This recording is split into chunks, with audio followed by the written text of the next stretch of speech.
Catus, Maximus here, just making a video about these Sears house brand, forged in Japan. So these are Japanese Sears house brands. These are essentially the poor man's Craftsman, and Craftsman was the poor man's Snap-on. So we're several tiers down, but the point of this video is back when even lower end, cheaper tools, at least from Sears, were still pretty darn good compared to just a lot of the cheap garbage. A lot of surprising things about these Sears. I mean, first, it's an odd set because it's a 6-piece set of double-ended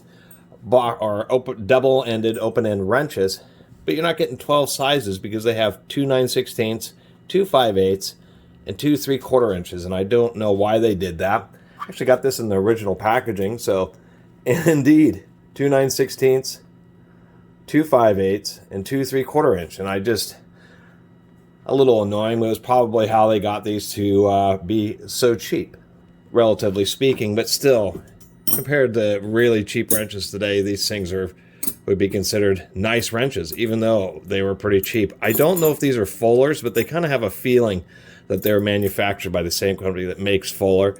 But some of the things I did want to point out is if we stack them all together, you can see that they're all straight. They don't walk or wobble. If we look at just the spacing in between the wrenches there, you can see that the spacing is even. Something that, even with all the Icon wrenches and stuff that I've had, none of them have had quality control quite like these did. And that's really the shame. I mean, they saved some money by not broaching 3 different sizes, instead duplicating on some sizes, which is a bit of a disappointment. And these wrenches are pretty short. Here's a 5/8 by 3/4 inch, and it just fits in my hand. It's only about a 5-inch wrench.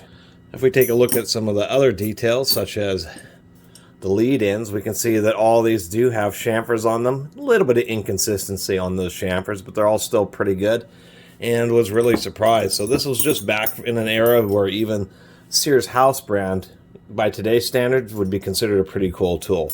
I do kind of like the vintage I-beam. The I-beam is a bit thin, but it's certainly balanced for how long these wrenches are. Obviously, if these wrenches were longer, this beam would be a little bit too thin, but really it's not too bad.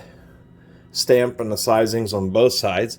And one thing I was really noticing about these is I was taking a look. This is not a very good bolt. I thought these had a pretty good tight fit. So we have 2 different 9/16.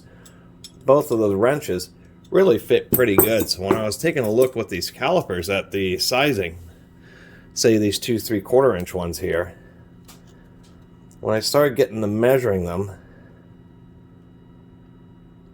we get just the right spot. That's at 759, so that's 9 thousandths of an inch over 3/4 inch. That's pretty darn good. We take a look at this second one here,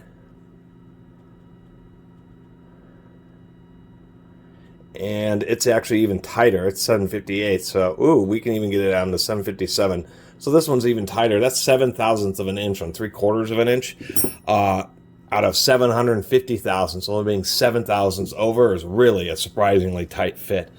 Even like the tiny little 1/4 inch down here, if we just take a quick measurement of it, get just the right position. You have to really make sure the calipers are parallel when you're measuring like this, and we can get it down to 253. So that was really kind of surprising. So these are just a nice little precision, or I should say well broached set of house wrenches.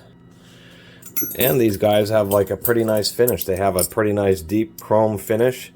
Really like them. So this was just back in the days when Sears really was Sears, and where, you know, people cared a bit more, and even budget house wrenches like these, still people, you know, gave a hoot about making them and would say, you know, some of these wrenches are twisted, and they would check for that and actually not pass them on quality control. Nowadays, it's just all run by investors who are just don't care and want you to put out a product regardless of how bad it is.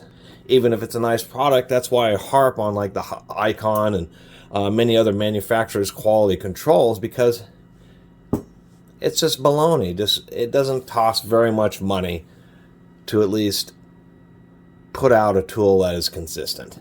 And how these are all pretty consistent, really straight, well-sized as a house brand just kind of goes to show that really manufacturing quality has generally speaking, has gone way downhill. It's cheaper to manufacture wrenches now than, before, just because of all the advanced manufacturing techniques and automation. And to actually have the quality control also go down, where when these are made, it would be all basically done by hand. I mean, machine broached and forged, but all the quality control. And they just eliminated that so they can maximize even more profit. And so it's just such a shame when you find old tools like this and you say, wow, if you didn't know that these were a Sears house brand and they had some other, heck, they could stamp icon on these and people would say, wow, these things are great, made in Japan icons. But the reality is the icons do not have as good a quality control as whatever these are, 40-year-old Sears house brand wrenches. And just want to rant a little bit about that. Anyway, I really appreciate everybody who's been watching and subscribing. And if you haven't subscribed, please do. Until next time, Catus Maximus out.